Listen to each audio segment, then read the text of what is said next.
188 di situ Allah Subhanahu wa taala berfirman, a'udzubillahi minasyaitonir rajim, wala ta'kulu amwalakum bainakum bil batil wa tudlu biha ilal hukami litakulu fariqam min amwalin nasi bil itsmi wa antum ta'lamun. Wala ta'kulu, dan janganlah kalian memakan amwalin nas, supaya kalian memakan sebagian dari harta manusia bil itsmi, dengan cara dosa, wa antum ta'lamun, sementara kalian mengetahuinya. Jamaah sekalian yang dirahmati oleh Allah Subhanahu wa taala, Imam Ibnu Katsir rahimahullah ketika menafsirkan ayat ini, beliau mengatakan hadza fir rajuli, ini berkaitan dengan seseorang yang dia memiliki harta. Dengan hartanya dia bisa membeli kuasa, ya. Sehingga dia punya harta tetapi tidak punya bayinah, tidak punya alat hukum untuk menguat harta yang batil, ya.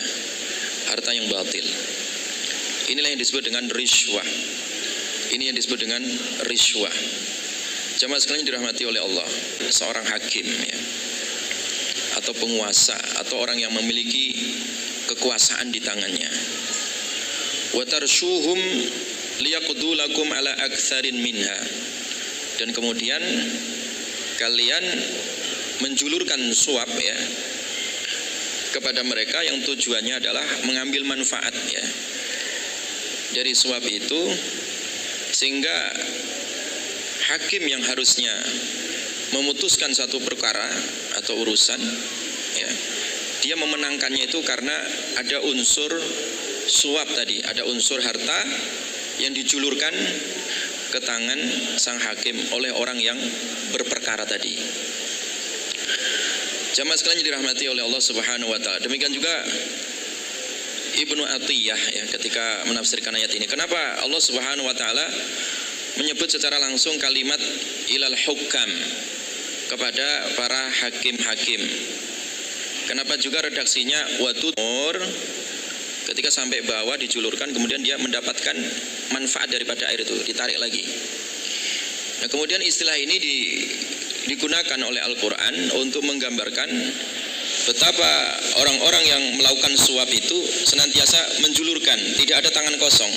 Dia menjulurkan ember, tetapi bukan ember isi air, tapi duit, ya.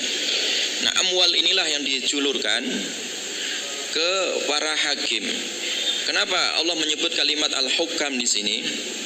Kata Ibnu Atiyah, karena biasanya orang yang biasa menerima suap itu adalah hukam, ya, para penguasa atau para hakim yang di tangannya ada putusan perkara. Karena keputusan